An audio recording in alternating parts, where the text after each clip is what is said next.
You can have a project even for 2 months, 5 months, even a year, for crying out loud, and then not have any in the next year.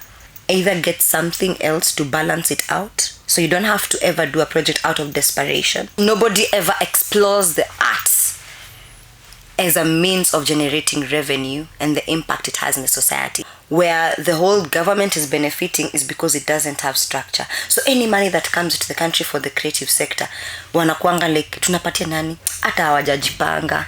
If I tell you right now, you're not supposed to be getting taxed for the 5%. Imagine, as a creative, once I give you the authority to use my image in a certain show and stuff, I should be able to benefit from it 10 years from now. There's beauty in numbers.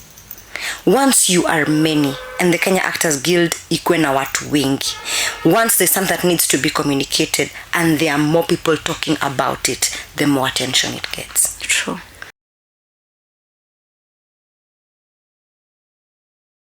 So hello guys, and welcome to Touch Digital TV. My name is Amina Hussein, and remember you're watching Sips and Soul, where we share, feel and connect with human interest stories.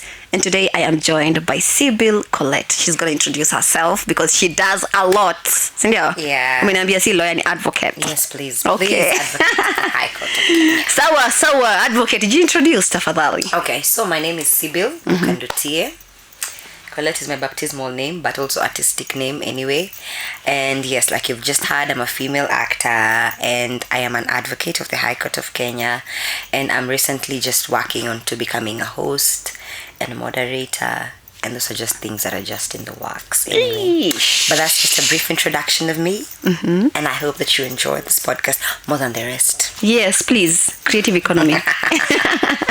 Anyway, I want you to introduce yourself. Where do you come from? Ulianzia wapi? Before we get to know who is Sybil Colette. But, okay. Your background. Ulizaliwa wapi? Let me start by the fact that my dad is Ugandan. Okay. Came to Kenya as a refugee back in the days of the war. Yeah, and then met a Kenyan woman. A beautiful Kenyan woman. Beautiful Kenyan woman. Yes. And there then decided I'm going to stay back.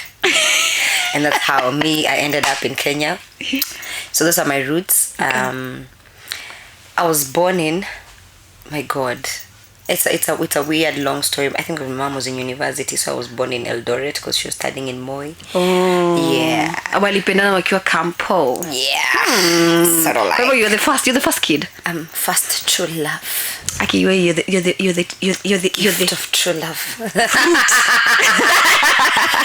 But yeah, also stayed in Kasa from 2002, so I think I've stayed in Kasarani the longest.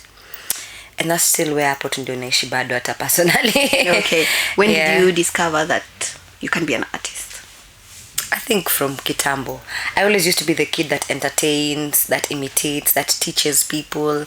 Kwanza nilikuwa nimekalia watu, hiyo nikwenda class, nikirudi home lazima nifanye venye mwalimu alikuwa anafanya, lazima mkae chini ka students, ni mark vitabu zenyu, ni wapanish. My parents had enough. They knew there was a wall that they stopped cleaning because I'd still write on it every day. So they actually thought I'd be a teacher, interestingly, which I always say if I wasn't an actor, I'd actually just be a teacher of English. Yeah. Not mathematics, not science. Pale kidogo tunafurahia. But yeah, and then now just from there going up back to primary school, I was in a boarding school, just gives you all the time to do everything that you want to do. Are you in boarding school in Nairobi? In Nairobi, in Thika, a school called Madaraka. Girls only, Catholic, from class 5. Okay. Then now transitioned to Maryhill. For high school, still the same concept. You went to Maryhill. Yeah, that's why you're an advocate. I mean, Mary School is a big school. Yeah, it's a very big school. Yeah. I got an A. Oh, just saying. But no, sure, put on all to Alliance. Besides everything, I'm from Alliance. Interesting. They don't make good boyfriends. I don't know. Sip on that.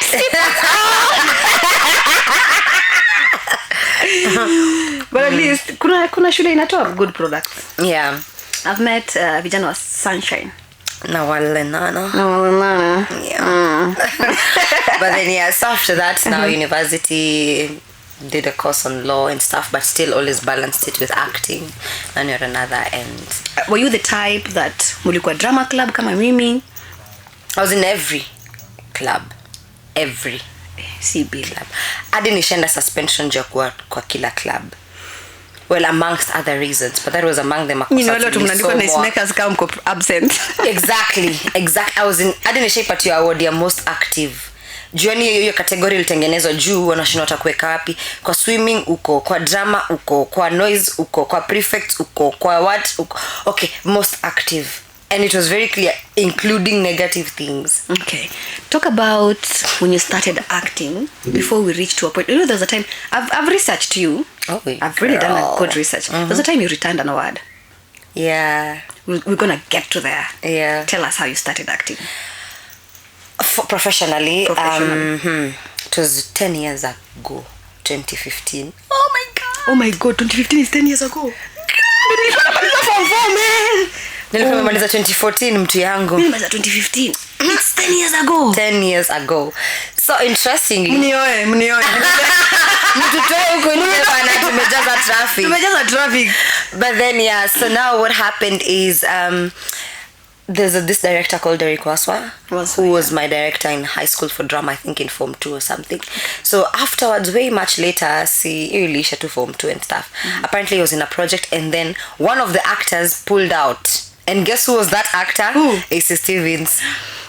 Pulled out of that project. And so Ryan. Imagine. And so now they're like, we're looking for a small girl that can replace her because she was supposed to play Bilal, Wanjao's wife. Then now this guy is like, na kuna kasichana nilikuwa najua high school, wacha nikaite. Mimi kanaongea sana. Kanaongea sana. Hizi sikamaliza Form 4, kamemaliza, hebu tukapigie. I was called for the project. Wakaniona hivi wakaona Bilal Wanjao's wife, hell no. Anyway, let's imagine. If you know Bilal Wanjao and then you know Sybil. Can you imagine? They're like, wacha tufanye hivyo, wacha turudishe tu Stevens kwa project, we shikilia to any of the other parts. Yes. So that's how I did a 10-day project movie in Moranga, and then now it's during that time that I got connections for like auditions and stuff. So now the very first audition that I physically showed up to, I got the lead role. Yeah. It was in Star Times Majoribu. Okay. Yeah. Let's sip on that. Let's sip on that. Kuna msanii anaitwa Faiz Francis Oma alituambia yeye alianza kuact Netflix. Yeah. So me after that, I don't think sisi watu wa mayai waziri wa maradhi.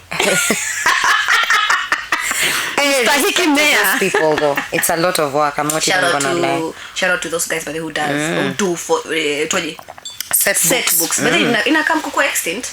Remember CBC wamekuja na another system, another curriculum, so we no longer will never have set books on stage unless it will be much lesser because nasikia characters ni kama 3-4. Damn. Yep. Moving on swiftly. We're gonna come to that because we're gonna touch also on a creative economy.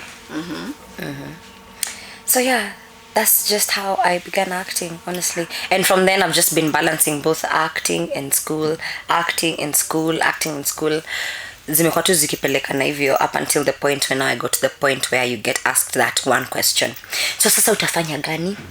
Juu umemaliza, yes, especially from parents. Yes. Umemaliza, uko na degree, ndio mpaka umekuwa admitted, lakini bado una act. Utafanya gani? And I'm like, it's so much work trying to decide which one I'll do, which one I'll not do. You know what? I'll die empty. Okay, unlike us, were your parents against art ama walikuwa shajua huyu kama mtoto ketu kama mwalimu? Mi walishakubali. I think from the word go, because okay, you 2015 ile gap year enye hakuna kitu maana unafanya, and then you've gotten a project, now you're doing a lead, you're already busy, committed. For them it's not such a bad thing. Their only problem was isijaribu kuinterfere na shule na kichwa yako. Yeah. More shule because nakumbuka kuna project nilikuwa nafaa kwenda South Africa, nikaenda kuambia nisaidie kujaza details za passport, and they were like, ina interfere na class, center defasem awendi. That's how I didn't go. Well, let's sip on that also. So they are supportive, but it is not at complete. Finish school and then do your other things. I figured a lot of actors tuko na the similar background when it comes to parents, because hata mimi my parents ndio waambia tunataka kuwa msanii wewe Msomali wewe. You know. Yeah, kwanza it's a bit religion, religion, culture. Who in your culture, who in your heritage, whatever you're talking about. Yeah, but okay, mine have been moving very on swiftly supportive. to when you've done an amazing job, but then nilipenda show yako ya Subira, nilipenda Kina, Trish pale. Ni Trish ama mwingine? Jina zenu ziu ni confused na Trish. Interestingly, I had auditioned for Trish and I didn't get it. We'll talk about that. I auditioned for Trish, didn't get it, forgot about the project because Ilianza, and then now continued, and then Angelina is a character that got introduced much later into the script, like 2 seasons later. And then now the first time I got it, it was just 6 episodes. So you can imagine the shock, and unajua umepata job, long-term project, and then you've only done the first 6 episodes and that's it. So niko like, what? They're like, no, for as long as ni long-term series, kama hujakufa utarudi. And then now I still came back for like 20 something, and then now for more and more and more. Okay, let's narrow it down to when you won an award. What happened? Which award? So details. I won the award for Best Supporting Actor for stage, interestingly, for Sarafina, where I was just Sarafina's friend. Girl, I didn't even have a name. And I remember I asked Stuart, why did you even submit me? I don't even have a name in the story and stuff like that. And he was like, you didn't have a name, but you were very memorable. It didn't matter that your character didn't have a name. You were very memorable enough for us to submit you. And then now, because there had been a transition between one Sarafina and the next one, because I did it for 2 years, 2018 with Brenda Wairimu and 2019 with Sheila Munyiva. And he was like, for me as a producer and a director, submitting your name is just not on the basis of what people see, it's also your role on the ground. Because when umekuwa ukisaidia these Sarafinas to transition, reminding them the cues, reminding us how we blocked last year and stuff, because I am very very keen. Huwa sasahau rahisi. So anaweza kuwa anasema, yeah, we're gonna block the scene and then we're coming from this side, and I'm like, no, we didn't do that, we came from that side. And then he'll go around and remember, oh, you're right, we actually came from that side. That's why I told people actors are very smart, very smart people. Yeah, but it depends. Okay, so narrowing it down to now move, amekusubmit kwa Kenya Theatre Awards. You're winning. That time it was called Sana Theatre. Sana, yeah, that time. But it was called Sana Theatre. And I think, I don't know if they're still the same management. I feel like they're very different now. I think this management is very different. I've seen the judges, Nikina Ian. No, this time is very different. The other time I was actually even part of the board. And so I'm wondering, how is my name on this thing and I'm already part of the board? And they're like, you people have submitted you 2 years now in a row. It's high time we start considering it. And I'm like, how is it gonna play around conflict of interest and stuff? I don't know, man. I won. I was just like, oh damn, people are probably gonna think it's because I'm part of the board. But I can tell you for sure, I didn't even know when that decision was made. At that moment when you won, I remember you were on stage. Why did you give it back? Why did you? Because so many people. Whether she got an award on stage for Sana Theatre, it's also inaitwa Theatre Awards, but yeah, basically you win an award for being maybe a best actor, best stylist, whatever, you name it. So you returned the award. Me, I felt like that was such an heroic move. A heroic move, that is. I didn't return it per se, because I took it later. Okay. I think I was so conflicted in terms of kwanza nilikuwa part of the board, so I wasn't even expecting to win. And then your time, the management within ilikuwa so messed up in terms of the structure, even that the things weren't playing out the way they're supposed to. So mimi nashughulika na vitu zingine huko nje, nasikia sijui nimeitwa nini nichukue award, my headspace is just messed up. Niko tu like, god damn it, nikisonga tu pale 1 minute, this is gonna fall down in chaos. So I just took it, returned it, but then I'm gonna pick it up much later, honestly, because I wasn't really so impressed with it. Your time vitu zilikuwa zina run too wild. Ni kama producer utolewe na kupatiwa award, manze kuna vitu unajua umeachilia huko nyuma zikirun zikianguka.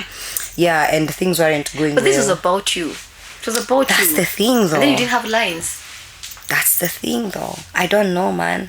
It was one of those moments where I failed to separate emotions.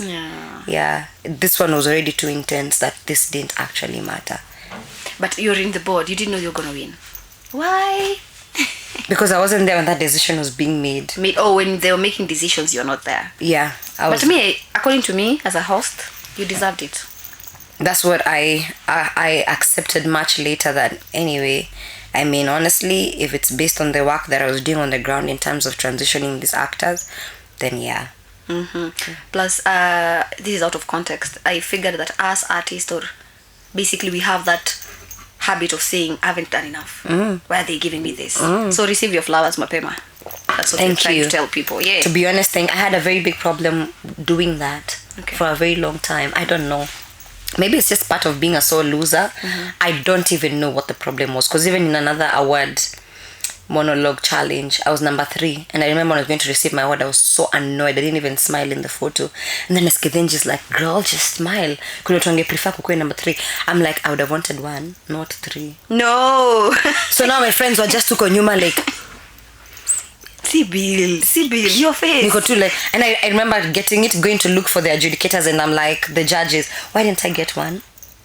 And then now they explained to me what I could have done better, and then I'm like, I'm okay. Okay, moving on swiftly. I love your story, by the way. It's such a nice story. Looking at the industry right now as an actor, have you ever seen any challenges?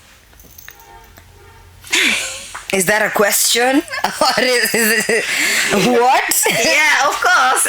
Many challenges. Talk about it, because there's someone who's watching you right now and anataka kukua kama, Sybil, I want to be like Colette. They're looking up to you, but they don't understand the sacrifice you've made, whatever you go through as an actor, before we dive into the creative economy. I'll say for sure, the biggest challenge we have is instability. That is something that I think beats many of us down, in terms of you can have a project even for 2 months, 5 months, even a year, for crying out loud, and then not have any in the next year. So as you're getting into this craft, the one thing I'll keep emphasizing, that if I was taken back 10 years ago, I'd still teach myself how to do, is 1, either get something else to balance it out, so you don't have to ever do a project out of desperation. Because to be very honest, I'm not gonna lie, it's gonna be very tough, the instability. That's the major challenge. Hizi zingine zote, they can be handled. Yes. I mean, everything else can be solved. Problems on set, different productions have different whatevers, money, royalties and stuff like that. All that comes down to just the instability that they cause. Financial, mental and emotional. So just be ready for the high seasons. So you have to be very intelligent to pick on when your high seasons are and when your low seasons are, and find something to do in the low seasons. Otherwise, it's gonna mess you up big time. Wow. Yeah. That's So nice. Nusema, I'm so grateful bado niko na law. If anything ever goes completely wrong, I can always just go back to a law firm and start from scratch. So, not denying, but I feel like as an actor in this country, I've worked, maybe pata na mseko kwa mat, depending on, they ask you, what are you? I'm an actor. They expect another answer, like, apart from you being an actor, what else? What else? Because of the instability we are talking Yeah. about. Now, diverging it into creative economy. When I first heard of the creative economy, it was through Babu, Oh, we know. not Owino, this other one. Ababu na Mwamba, something like that. Babu, with when he was the minister for the with cabinet Talanta secretary for youth and Hela. culture. Yes, but at that time. So when alikuwa hapo hivyo, alikuwa ameongelea kuhusu Talanta Hela, creative economy, let's do this for sanaa na wasanii. That's when I saw your videos now coming up, you educating people.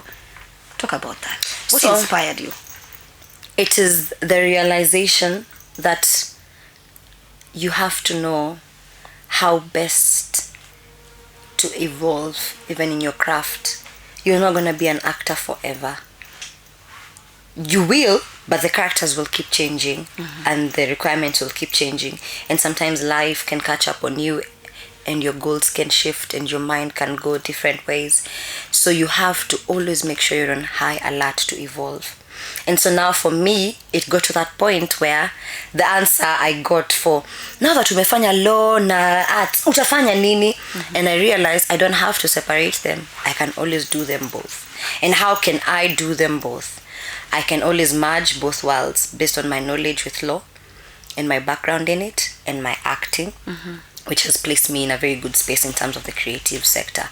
And so now, what else can I do that can make much of a difference and can come out as me creating my own niche in a place that is not very well explored. And I realized the creative economy is a very is a very big gap that no one is ready to fully fill. And one person can never be enough. There's space for everyone in that space. Just know and be able to identify what works for you. And so I realized, I love talking. I have this knowledge and I have this knowledge. Then this is the answer. And so I went back to my parents and they're like, so utafanya gani? And I'm like, I'll do both. I just want you guys to trust me and see the vision that I have. So now they believe in what I'm saying a bit.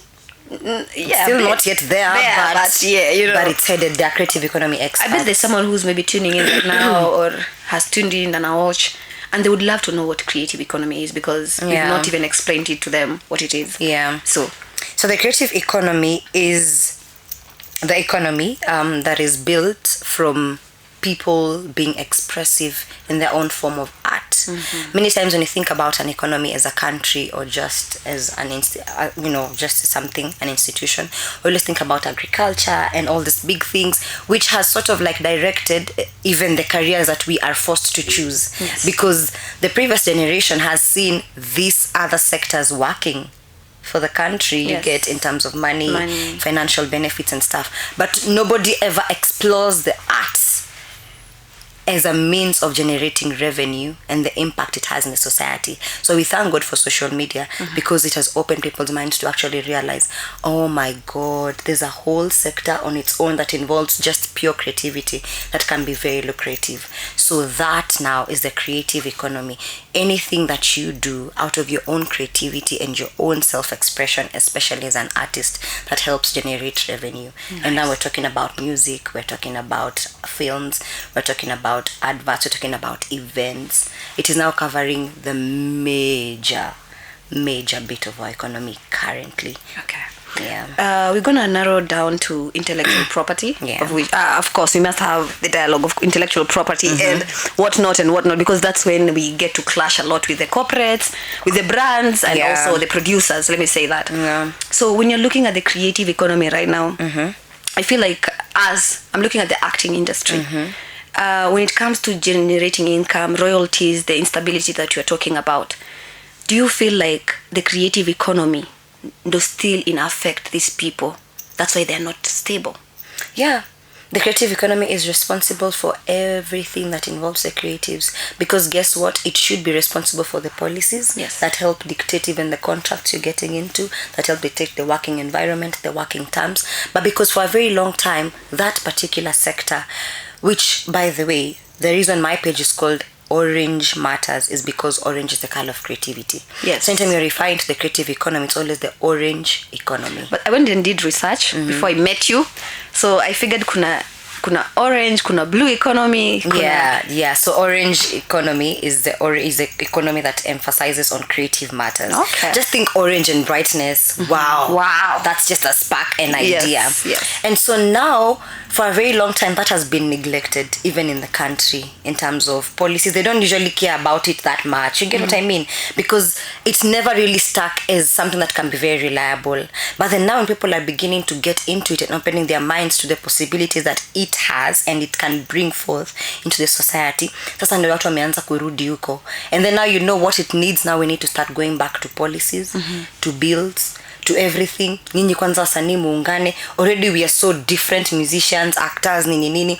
So sasa ndio watu wameanza kuangalia hiyo side, and now we need to properly align ourselves with proper structures for it to become fully functional. Nice. Yeah. So when we touch on creative economy and artists generating income, basically most of us have not understood how to spend, how to do this and this and this and this. And creative economy states, how does this creative, how do they make money? How are they generating income? How are they making these royalties? How are they able to like sustain their lives and so on and so forth? Looking back, the other day I was watching the South Africans. They are saying that the film industry and the theater have added, I think, almost 30% or 40% of the economy is run by them. Yes. Now and on a generate income from them. If you compare that to us right now, to the Kenyan industry, do you think we'll ever reach there? If we will ever reach there, we will, but not now. We have to accept where we really are and be very honest about it. Currently, we're only contributing to almost 3 or 5% of the GDP of the country. So inakuonyesha, it's still an unexplored thing, despite it being very valuable.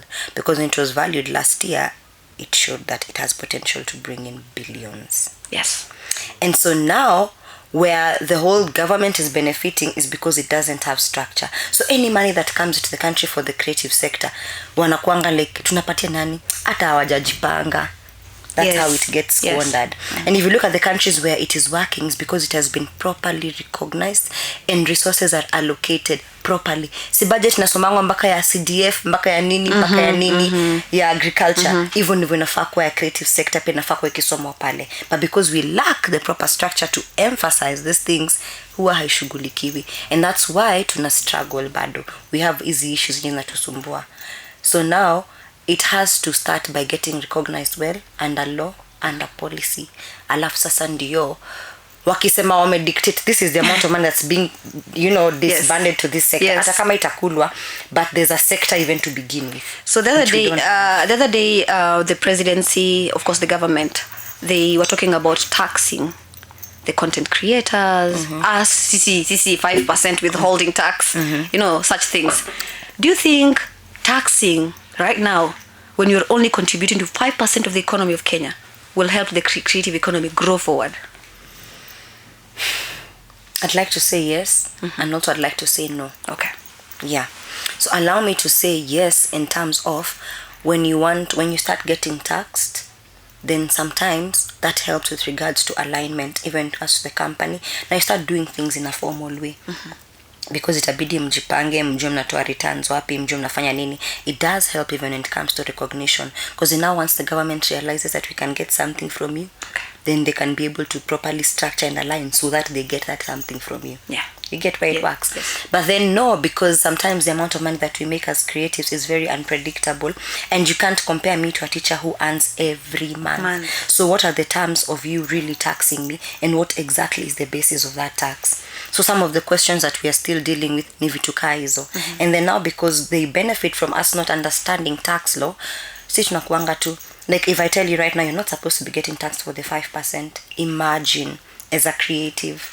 But it has been happening because even the companies that employ us do not really understand exactly how to handle creatives. Na wakifika pale mbele wataulizwa maswali. So they put all of you as employees and everything goes on, when in reality you're really holding on to that. They introduced e-teams. Yeah. I bet right now most of the artists are being paid through e-teams. Yeah. Yes, and so on and so forth. Na pia agencies. Do you think going forward, like right now, if people understood the creative economy going on, the orange economy that is, will they be able not to hold that money for a long time, 20% agency fee, and so on and so forth? Do you think there are going to be changes going forward? I don't know if the changes are going to really come because of the existence of these tax laws. But I feel like it will be a means of creating some form of accountability, because now already kanisha file invoice na e-teams, gava imeshaona pesa nimemake pale, wameshakatia pale, unaget. But then sasa kikuja kwenye vitu kama hizo 20% the agency, that's a whole different separate entity enye hayusikani na tax specifically a government. Kwanga on an agency actor personal basis. And so now how they don't get affected by whether I file through e-teams or not, hapo sasa ni negotiation yetu that will be very different. And so now that's where sometimes most of the problems happen, because they don't even understand their role as an agency. If they are an agency, if they are a production, if they are a what, hizo lines aziko so clear. Yet perhaps sio kila mtu anafaa kwa kukata 20% juu amekupatia job. But when you walk into this, especially for the new talent in the industry, when you walk into these spaces, I feel like most of us don't understand who we are and how we're supposed to be paid, because we are so raw in the industry. We want jobs. At the end of the day, you don't want someone to say, "Hey, huyu msanii kimwita kwa set, atake kukata hata 5% withholding tax." And I feel like us as artists, imekuwa, if you talk about something, maybe kama kitu inakufinyilia, it's a matter of etiquette. Wewe una adabu, wewe you're rude, wewe you're questioning a lot. Coming from that type of industry, and you right now evolving, knowing about creative economy, how you're supposed to be treated. What are you doing about it? First of all, I'm accepting and appreciating the fact that it will take a while. Because even some of these casting directors and casting agents, their background perhaps could be in this, and whatever they went through, they still think that is exactly how things should be handled. And if you look at the matter of policy that I keep talking about, some of these things, once they're already set in stone, they'll dictate even the contracts that you'll be getting into. And then now, once people start honoring their contracts appropriately, because there will be dire consequences if you do not, then perhaps some of these things can be treated better.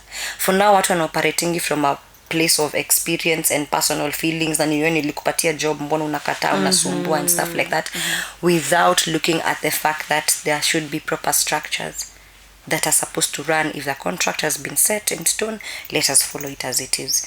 But like you said, hata sisi wenyewe hatujui kitu tunataka. Yes. Wenyewe ukiitiwa job, wewe ukikataa, mwingine anakuja na anaifanya at a lower price. So what do you think itamfanya next time akuite? You get what I mean? Everybody's trying to benefit from it without having the proper structure. Then the biggest hand will grab. And forever it will be like that. The other day I was just watching an interview, and then someone asked, why do producers, music producers, art producers, production producers, that is, they live in mansions, but as artists, bado wako kabisa yake tu safi pale Roysambu. And it's a matter of that one. I won't call it imbalance, I'll call it unfairness, because kumeenda hivi. But at the end of the day, you won't compare an artist to the producer. Unajua mtu anatafuta do daily, anatafuta do ya production na kila kitu. Do you think tutai catch up kwa hiyo indifference between us and them when it comes to wealth, when it comes to finances? Because once someone sees you in the production and they start saying, we lost our Netflix, of course you expect to be paid enough, not much. But now it doesn't happen the same way.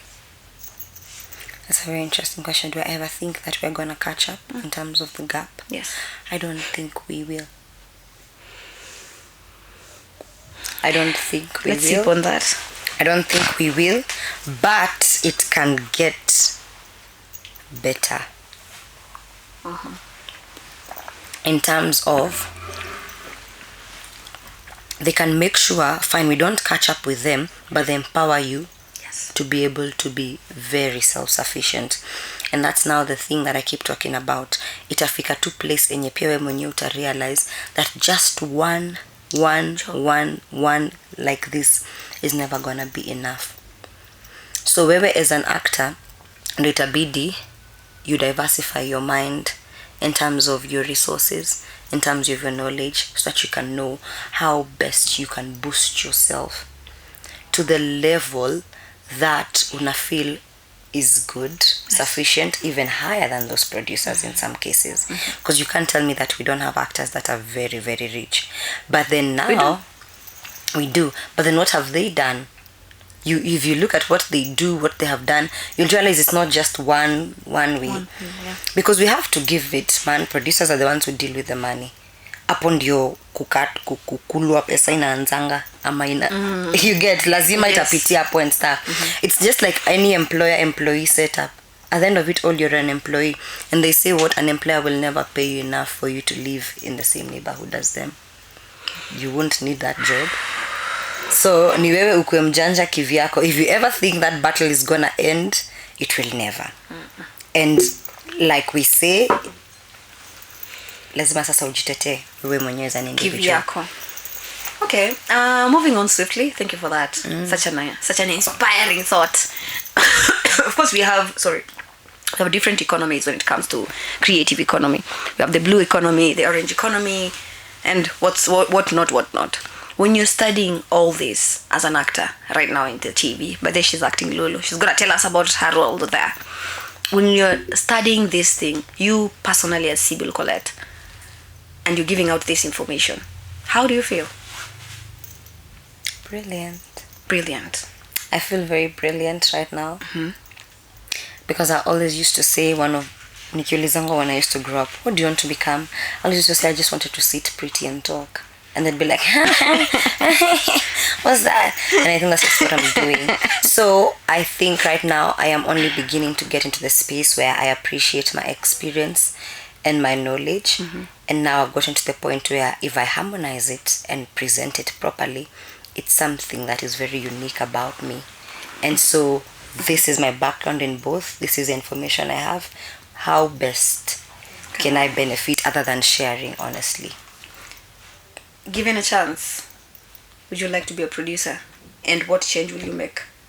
What film? What film? Of course I'm talking about a film. I can't talk about any other thing. No. Why? Why not? You're doing a creative economy nicely. You're educating us for orange economy. You're not talking about they want not before we jump into royalties. Because right now, where I have reached in my journey, I have made peace with the fact that I don't think I'm gonna be an actor forever. Okay. And I do not want to be an actor forever. My goals and my dreams have evolved into becoming a creative economy expert. And so I am looking at a bigger position than just a producer. If I become a creative economy expert and then I decide that I want to exercise my freedom with regards to maybe being a producer and producing a project and stuff like that, fine. That's okay. That's something very different. It's sort of like Adele Onyango. She's in a very different field, but then decided to do a project and so became the director and producer for it. That's something like that. But do I sit down and think about becoming a producer of a film? No. I'm looking at higher than that. Let's see to that. Hey. This deserves a cheers. Nah. Hey. Tunafanya vitu amazing. Yeah. Let's talk about royalties. Royalties has been a thing. Watu wa music wanapatiwa 200 at the end of the year. Kina calligraph wanapatiwa 200 yao safi pale. But they don't even know actors that are royalties. It's not even there. It's not even in the contract. Okay. Matter of fact. What are royalties? So royalties are returns that you're supposed to be getting because of your work, whether or not you've done it at that particular point. So they are just returns that you're supposed to be getting because of your work. Okay. And then now, they definitely come from the whole issue of intellectual property and licensing, because now once I give you the authority to use my image in a certain show and stuff, I should be able to benefit from it 10 years from now. You get what I mean? That's the idea behind royalties. Is that I don't have to work. Mariah Carey doesn't have to work every day of her life. She already worked when she could. Now she only benefits from royalties. Ikifika Christmas season, her songs are everywhere. People remember, oh my God, we like this song. We want for Christmas. In a top chart, and I get pesa yake. That's that, because creative work cannot be limited to a specific time. That's the thing about creativity. Yeah, true. Si kama ukipanda shamba says you harvest, your harvest imeisha, unaanza fresh. Ukiact once na hiyo kitu kwe online forever, you're supposed to be getting something at least from it. Because hiyo unless itolewe. Funny enough, when it comes to actors contract, because I've signed, hakuna hiyo slot. And when you go and ask, it's always something very you're demanding a lot. And it's something that I've figured out in our industry, especially creative industry. Even script writers awako registered under Kekobo. Like, there's some weird things that people need to understand before we trickle it down to royalties. Let's talk first about intellectual property. What is intellectual property? How does someone earn from intellectual property? How you can protect yourself from plagiarism, and so on and so forth. So intellectual property is basically, intellectual property rights are rights that you earn based off of something that cannot be measured. Okay. So it's more of your expression from your mind. That's why intellectual property. And so now when they came up with that is because they realized, how can you measure my music other than how I expressed myself? Okay. Sitakuletea nikwambie ndo hizi 5 items ni measure from there. You get what I mean? Acting, can't measure. You can't measure. It's because it's something that you did just from your mind and how you expressed it. And so now when they realize that that's something that needs to be protected because every person is very unique in their own way, that's how they came up with intellectual property rights. Now, one thing you have to understand about intellectual property rights, like in Kenya, for example, we have Kekobo, which is the main licensing body. So you're supposed to register there so that they can keep watch watu wengine wasichukue vitu zako. You get? But now awezi ka hivi home ukiwa na idea useme tandika hii script alafu mtu mwingine iandike uende kusema hai nilikuwa nimefikiria hii. You have to have expressed it in a form that at least can be seen. And that's why people write. That's why even music is written. They submit the written version of it. Yeah. Okay. So that now they can be able to define the specific rights that you're supposed to get. At the end of it all, in short, your expression lazima ikuwe imekuwa expressed, iko copyrighted, yani imeandikwa mahali. So that once you register it, now you register ni kama any other document, under your name, under your details, be it a company name or your own individual name, and then now they can be able to keep watch mtu mwingine asifanye kitu kaa hiyo. But they're registering everything, your intellectual property under Kekobo is free. Imagine. So if you're an artist, actor, writer, especially writers, please have an account under Kekobo. Itakusaidia. Hata ukienda tu saizi you Google tu Kekobo, and then you go to how do I register my intellectual property. Squeezy, the thing has been so broken down online. You just need to just follow the steps like any other thing. Coming to that, I was reading something on entertainment law, and nilikuwa nasoma something concerning Kekobo, and then there was a law that was saying, I don't know number gani, ilikuwa inasema you cannot, like hawana limits ya kusimamisha everyone from around the world waache produce the similar same idea that you guys have. Why? Because there's nothing new under the sun. Don't think because you came up with an idea nobody else has ever done that. But then now what they try to do, it is your responsibility to make yours as unique as possible, such that we can be able to identify it once we see. And we can't stop it from all over the world. Ndio maana kuna mpaka na regions as to where it has been protected. And then the laws vary depending on which country you get. So all those limitations come in play. But at least now when you look at something like Kenya and Africa, unaweza jaribu, because now at least the space, the geographical space for limiting it is a bit more defined. But now you have to be very, very careful, such that even if you're registering hata kama ni ya logo ama whatever and stuff like that, it's a bit unique, such that tukiona, okay, Safaricom sio the only green company in Kenya, but ukiona Kenya Telecommunications na ni green immediately. Yeah, makes sense. So hakuna mtu wa telecommunications akishaingia akishaona aizianzisha kampuni yake na green, but doesn't mean that Safaricom owns green. Yeah. You get what I mean? Yeah, it does. So you have to try and make sure that you define it in that particular space, even the items and vitukai, so such that it is a bit unique to you. And it's yours. Okay. Otherwise, hey, beautiful. Okay, we were breaking down royalties when it comes to wasanii wa kuact, because when it comes to wasanii wa kuimba, I think wanakuanga na ile nitaje, I forget their name. MCSK. Wanawapatianga Prisk, wanawapatianga sijui nini hizo. Do you actually know that right now Prisk changed its name to Pavrisk to also accommodate people that are in audiovisual, which means as a filmmaker, as an actor, you can also register under Pavrisk. And currently, the company that has been given, not the company, the institution that has been given the mandate to actually distribute royalties is Pavrisk and not MCSK anymore. So as a musician, say MCSK wako shida ni wako tu kotini kila siku kungangania your license, so they don't have anything to give you.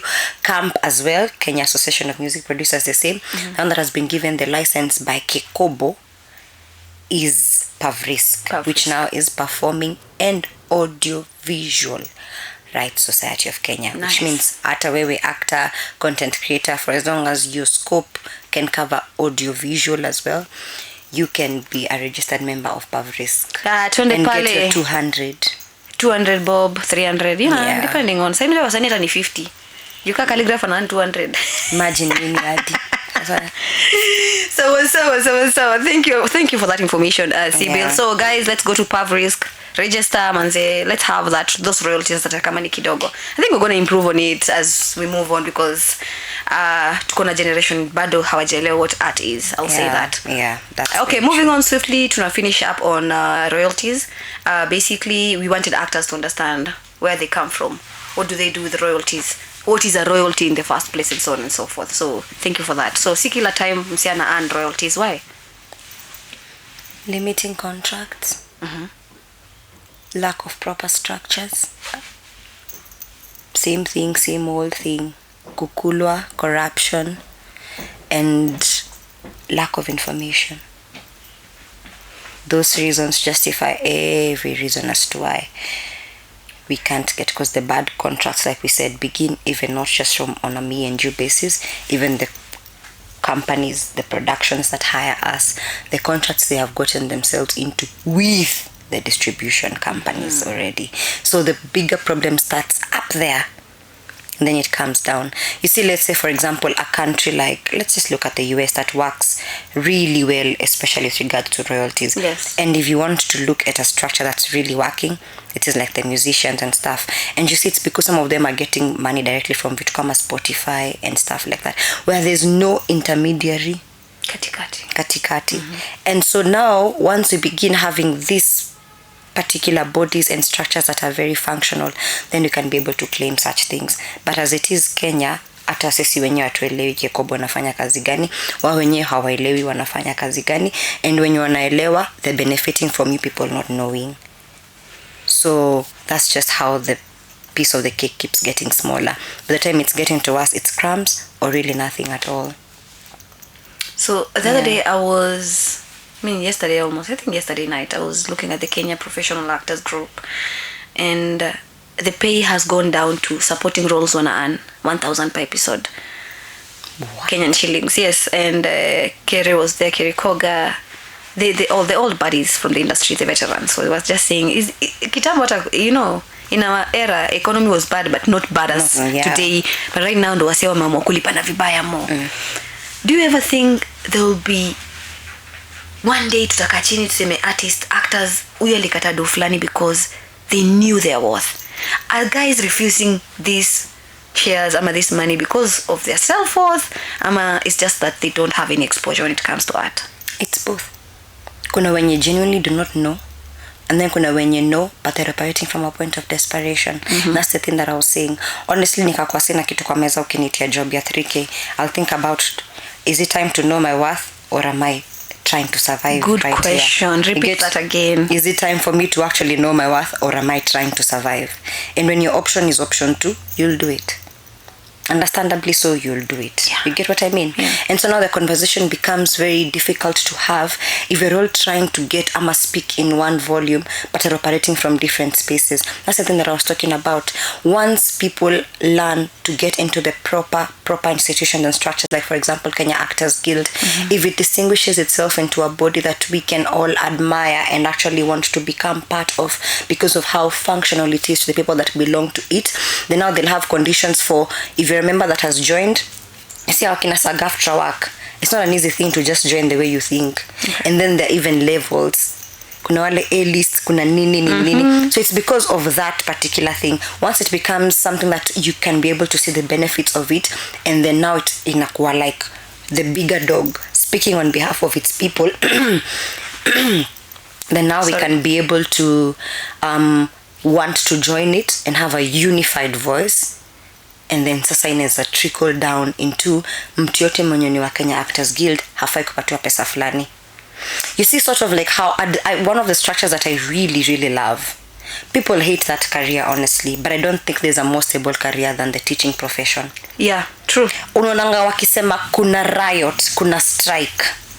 Walimu wamejamu wote. Walimu wana, kama haujaja unanyamazanga upangwe, because that's how they are. And then once you join, lazima upatiwe TSC number, umedistributiwa. The more you keep growing in your particular profession, unaendelea kupanda job group, so your money changes, your nini, they have circles, they have all those things. So it's a structure that's already in place, and that's the vision you should be working with. Taizi mwalimu wa TSC si kama mwenye hayuko TSC.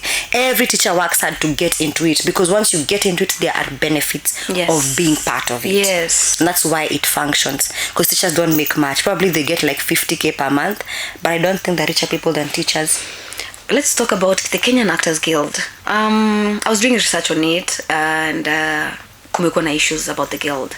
To be honest, like there's been a lot of back and forth. Even me, I'm not registered in the guild because me figure out, do I want this? Because at the end of the day, I struggle on my own as an artist, or there's someone outside there who's starting in the industry. They've learned about Kenyan Actors Guild, but we don't have proper structures. We know, Peter Kawa is the head. That's it. at least you know Peter Kawa is the head. Mimi najua Peter. Kuna time yenye hata tuko tunajua head ni nani. Ni juzi. Si ni juzi Exactly. tuliambiwa Yeah. Peter Kawa is the head after Nini Washera went to the creative economy meeting, started blasting them out, telling them, oh, it's happening this and this and this. But they shout out to her. Yeye ndo alifanya Kenya Professional Actors waka come up na hiyo group and so on and so forth. But since then, we are still waiting on the structures that were being said and the promises that were being made. So, and first of all, I am a legal representative of the Kenya Actors Guild as part of the subcommittee that deals with such. Okay. And I'll tell you for sure, one thing that was happening is the Kenya Actors Guild used to work kitambo and then got to a place where it didn't because of internal issues, wrangles. So, sahi ndio tena watu wanajikumbuka. Oh, sahi ndio watu wana realize, oh, we need to do this, we need to do that. It's a different era, it's a different time. Si kama 5-6 years ago. And then now some of the conversations that we have are, who are actors? Can anybody who can act register as an actor, or do they need specific qualifications to actually be actors? And then you come back to the problem of limiting creativity. Kuna actors were social media, so are content creators not actors? You see, so now establishing some of these things, even just the mere basis of who is an actor to join the Kenya Actors Guild, is a conversation that needs a lot of input and a lot of research on. And then now once you've identified that, and you move to the next step. The beauty of it is there's beauty in numbers.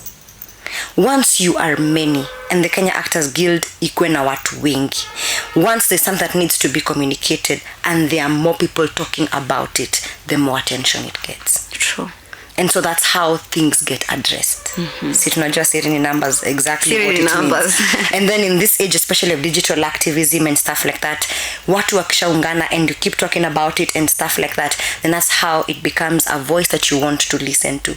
But mkikuwa watu kidogo mnaongelea about it, we don't care. You get what I mean? Yes. So as an actor, hata wewe, in as much as bado haujanza could get the benefits from, you can always join. Because now once we are there many, even any matter that needs to be addressed at least, tuko watu wengi. Okay. That's how we can present it to the table. You want to register it as a society, tuko watu wengi. You get what I mean? But mkiwa watu kidogo wengine hata hawako, how are things gonna get addressed? I will join the Kenyan Actors Guild. Ushani convince. As an advocate, Ushani lawyer or advocate, Ushani convince, I'll join.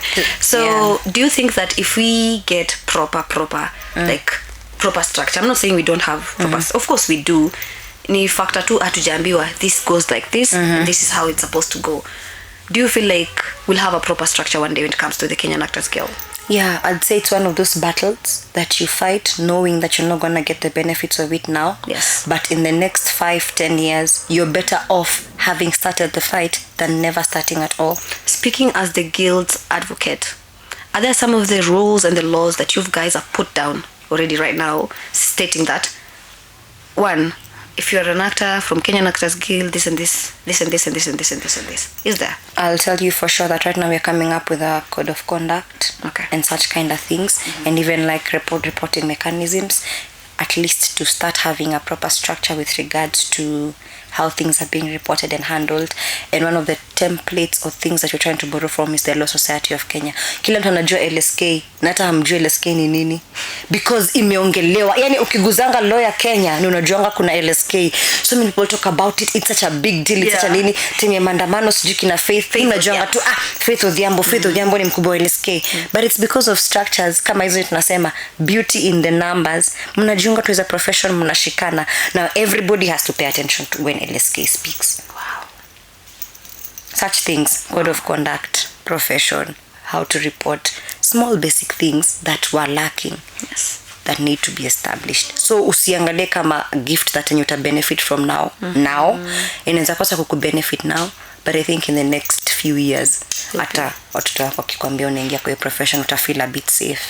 That's the reason that hautakuwa una panic. Sip on that. Manzi. Sawa. Najua kuna mtu anakona pale nyumbani kama afande chuchi. And maybe they would love to know your personal life aside from you being intellectual. Tuambie umepata mtu? Sips on that. Ebu sip. Hapo inataka cheers. Kama nimepata mtu. Umepata mtu, uko na mtu, ama kuna mtu ako DM pale talking stage, you know? I am unpack. Hiyo inaweza kuwa najaribu kuona nitaisema aje. I think mtu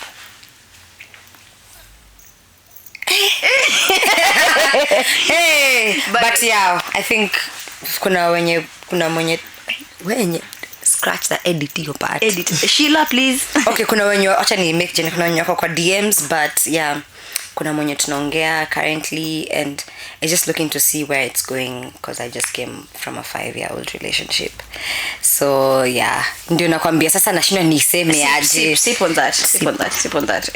Miaka tano ni mingi. Miaka 5 ni mingi man. But ni kuongea tu, si unajua watu wanaongeleshana. Si hata wewe na kuongelesha. Mimi si unaniongelesha tunasikia vizuri. Hao watu lakini wanatufanya mbaya. Anyway, yeah, so all the best on that, by the way. Asante sana. So diving into now the distribution channels, that's the last but not least, distribution channels. So I figured out our problem as Kenyans when it comes to the creative side industry. Shida ni distribution channels. That is, tuna look into sana Netflix, Showmax, Maisha Magic, Citizen TV, hizo ma free to air, my local channels pia. Do you think that's a problem first? Yeah. One of the major problems we have in terms of Kenyan productions is they focus on pre and production, but post rarely. So people, what wanafanyanga to projects, but not many of them manage to cross over to the other side in terms of marketing, in terms of distribution, and that's why sometimes the kind of work we put in doesn't match the sales that we make, because many people focus on the production. If you say to people that have really cracked the code, you'll realize that marketing starts from pre-production. True. Even from the people that you cast, even from the story that you write. You're right. Ushafikiria with the end in mind. But most of us are so limited in terms of hapa na hapa.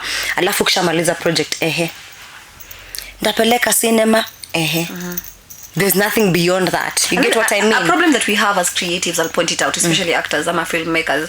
Tunafanyanga filamu and then tuna invite mabeshi zetu wa filamu pekee. So mimi na invite Biegon, na invite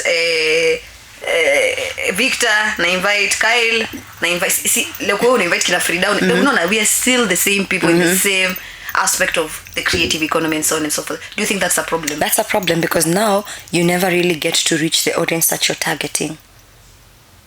And now once you've made films and they don't get to the people that you're supposed to make to get to, ni ya nini?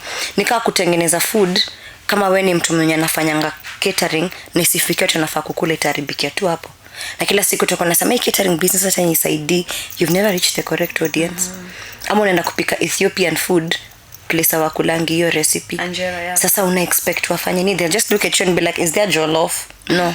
Okay, then we can't. Yes. So there's still that lack. There's a gap there. And I know one of the people that is really doing a lot, especially in terms of distribution, is a guy called Kimani Amunene. He's part of the Distribution Guild of Kenya and has been doing even workshops. Kama saizi ma master classes, ma workshops zimejaa za how to shoot, but za how to act, za how to camera, cinema, right na nini, but hakuna za how to go beyond that, post production. And sasa hapo ndio watu wengi wanaband nitakuja na knowledge yangu yote ya skills workshops na nini, but if the thing doesn't translate to the right audience, hakuna kitu tutaifanya about it because you'll never make profits. And that's the thing in everything that you do. Sireni numbers. Why is Netflix going to Nigeria and South Africa and not Kenya?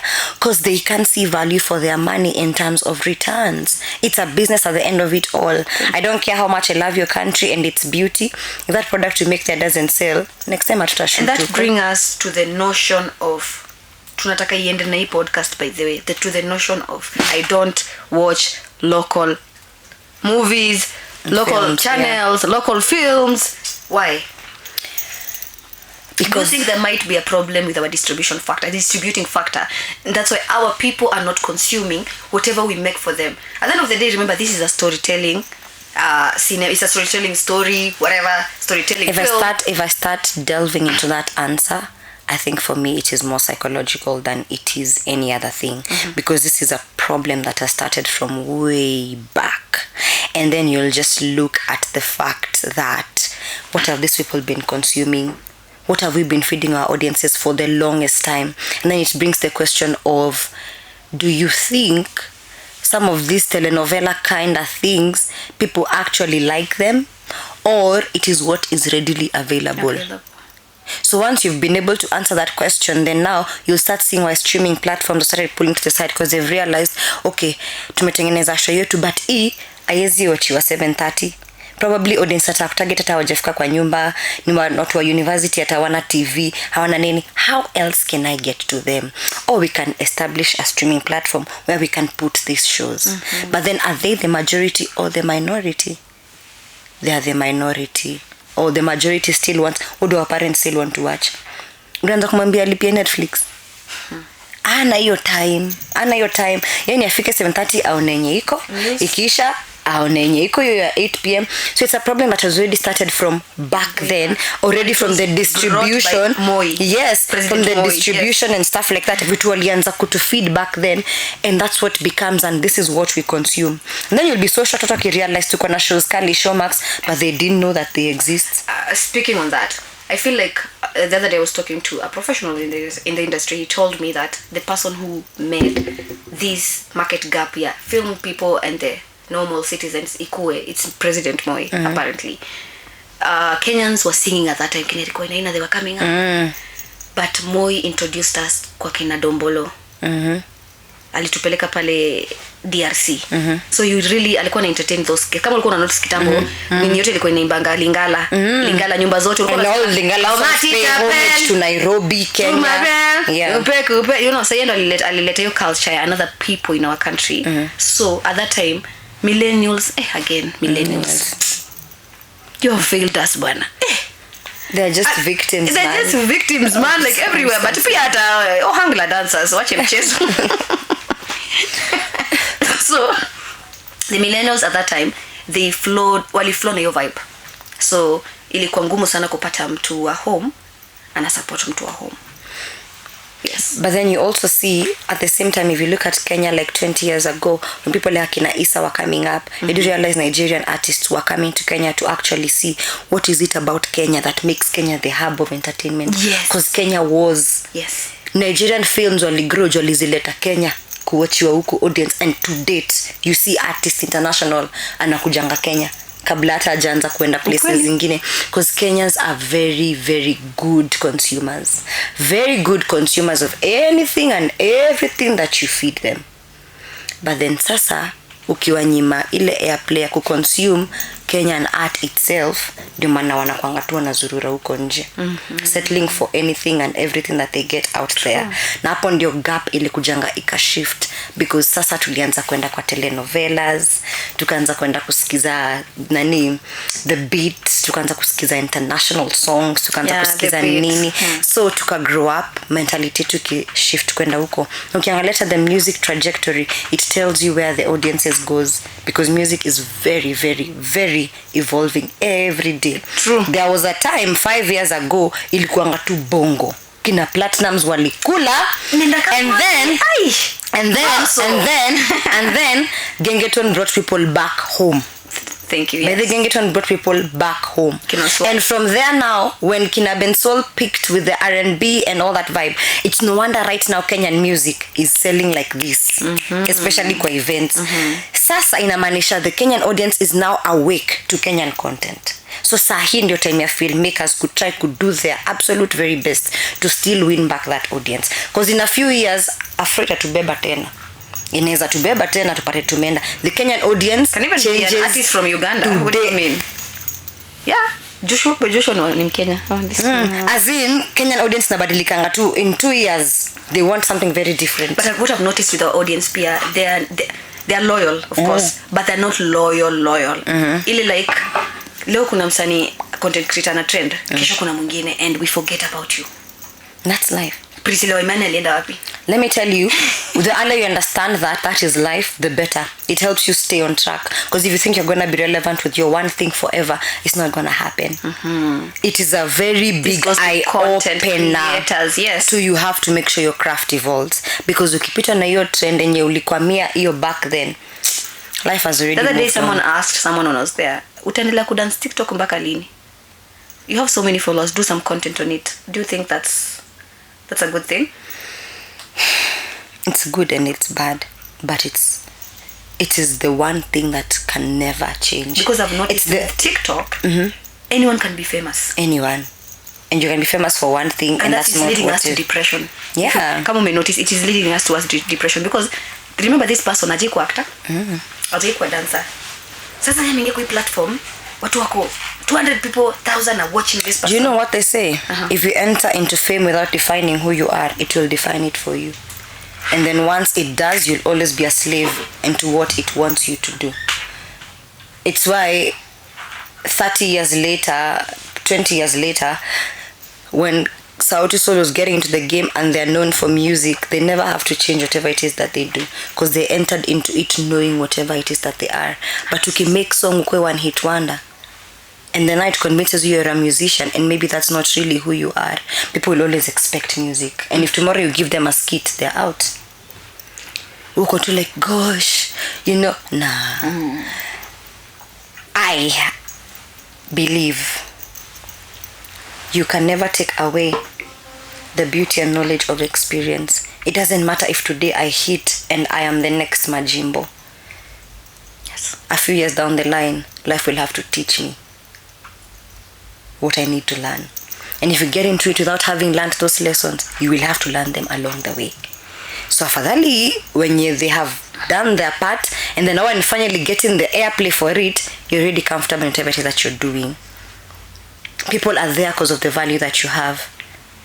It is not you who's diverting yourself to become valuable to them. Actually, someone said, is it poetically? Let me just put it. Alisema in a way that we ni dere wa mati za Githurai, umeweza kureli basi kubwa unapita hizo zote unaingia tao.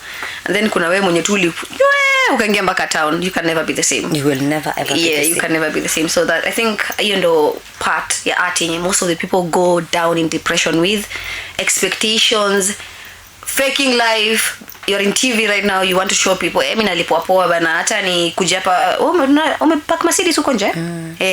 Amepack Mercedes. People expect that when it comes to the art industry, but in real sense, kama hamconsume hizi filamu, tutalipwaje? Poa. My question is, Kenyans assume that when you're an artist, content creator, you name it, audiovisual actor, whatever, wanajuanga wewe uko na do automatically because we are seeing you on TV, because back then TV used to be a very big deal. Yeah, you understand, that's already the answer. TV was such a big deal. It was a world of illusion and dreams, and whatever you portrayed is whatever they believed. So amekuona pale ukiatika mtoto wa mdosi, ye bado haja cross that boundary ya kurealize hiyo ni acting. Kwake memuuzia illusion. And that's what they expect every time they see you. And that's the thing though, sometimes some of the people that actually make the most out of it are people that have managed to sell illusion. Some people, whatever it is, they always wish they can become, and they'll never have enough of you because they'll always try to become that. But then that takes a turn on you if you're not being authentic in that. Because for how long will you sell an illusion if you don't actually believe or live it? Sleep on that. Sleep on that, I'm sorry. Sleep. No matter beauty products you sell because unaonyeshanga watu what it is that they can become. But how can Rihanna sell it if she's not pretty? She can't. She can't. But she's benefiting because she's selling, and we all want to be bad girl. Nikiva hiyo lingerie nitaka hivyo. Body kando nibaie hiyo. Funny enough, I came to realize that hizo vitu zote tulikuwa tunaseliwa, it was just illusions. Because how come hakuna mse mwenye plus size tunasema this person is so beautiful, and yet they're so beautiful. So kuna hiyo notion pia TV imetuselia tangu kitambo, this is how a certain type person is supposed to be looking like, this is how you know. And you wonder why most of us are in failed relationships, because they sold us the illusion of telenovelas. And I always assume once I've already given the first kiss, we're in love, and the next minute, for me, my conclusion of a happy ending is the wedding, because that was every season finale. Yes. It was Finn, the wedding, and they lived happily ever after. And then what happens after that? You realize, oh, I only knew this manual up to here. They never really showed us movies that had after, so that you can be able to know what happens after. And so now, me, I grew up looking for an Alejandro, and the notion they sold us for Maximiliano is that he will hurt that girl, and she will be there because he's the love of my life. So guys just grew up expecting, but I'm not sure, Alejandro. You're not. Hauvumili, like.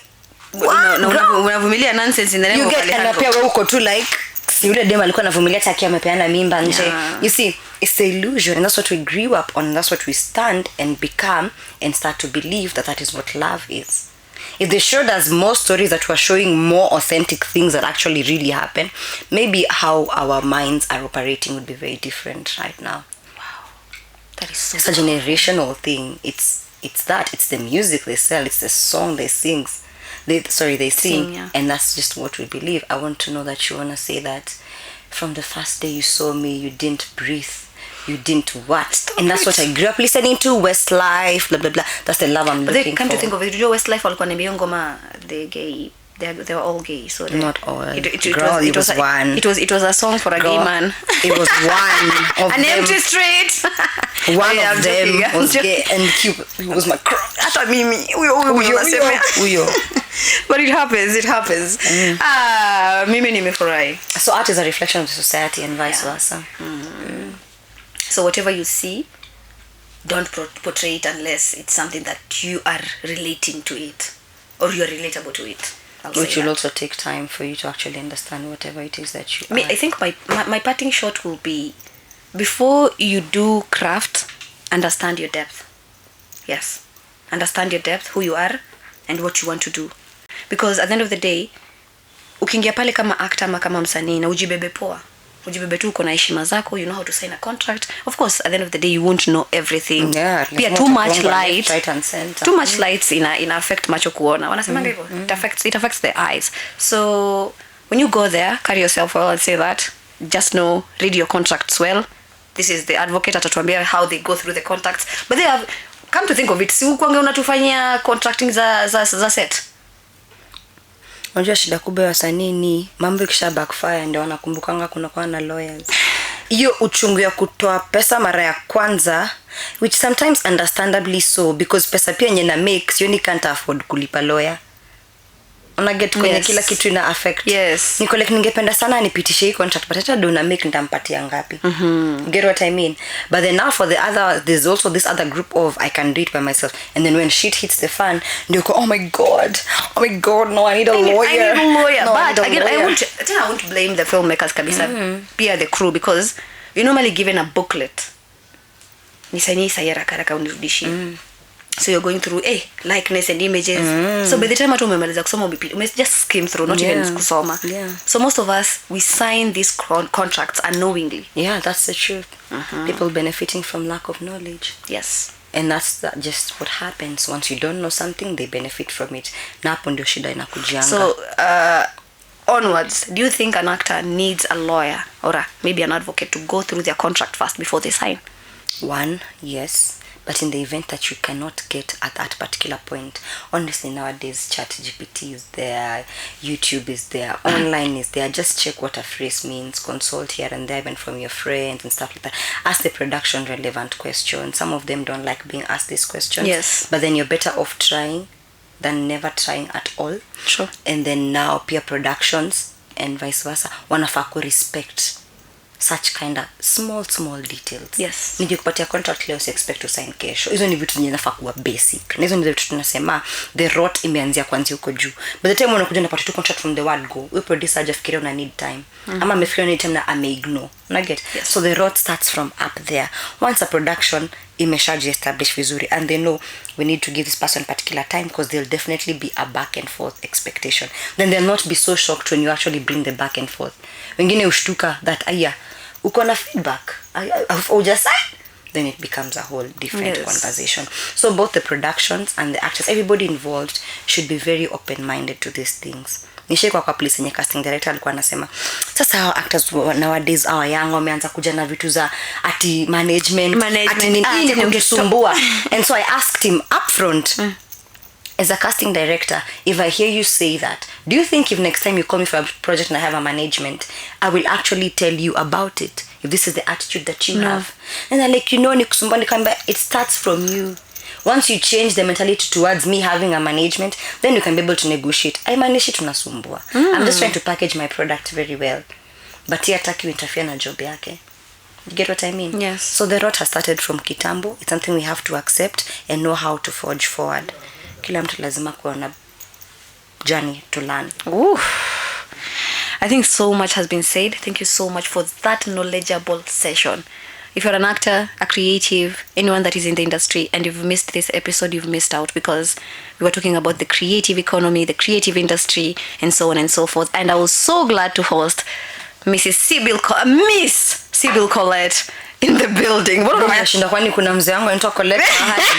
You never know. I am blessing you with Mrs. You know, Miss. Yeah, Miss Sybil Colette in the building. So let's have a party shot. Tutambiaje wasanii pale kwa hiyo kamera kubwa. Art is a calling. Art is something you do because you love. It has its own challenges and its own benefits. Just remember that change is constant. Yes. Evolve as much as you can. Leo, kesho kutwa, and die empty. Do everything that you can. Ka unaweza imba, ka unaweza dance, ka unaweza act, ka unaweza pika. Fanya zote. It is from these experiments that you actually realize kwenye unafaa kuko okay head. Wow. Usiwaiji limit. So, thank you so much, guys. That was Sybil Colette inside Sips and Soul, where we share, feel, and connect with human interest stories. Remember, this episode was all about creative economy. So, be sure to tune in. Till next time. Wapate kwanza Insta handle before niwaambie adios muchachos. Sybil Colette. Manze, watu walisema mkandutie ni ngumu, nikacha kuitumia. Mimi mwenyewe ukisikia nikitaja. Mkandutie. Yeah. Hey.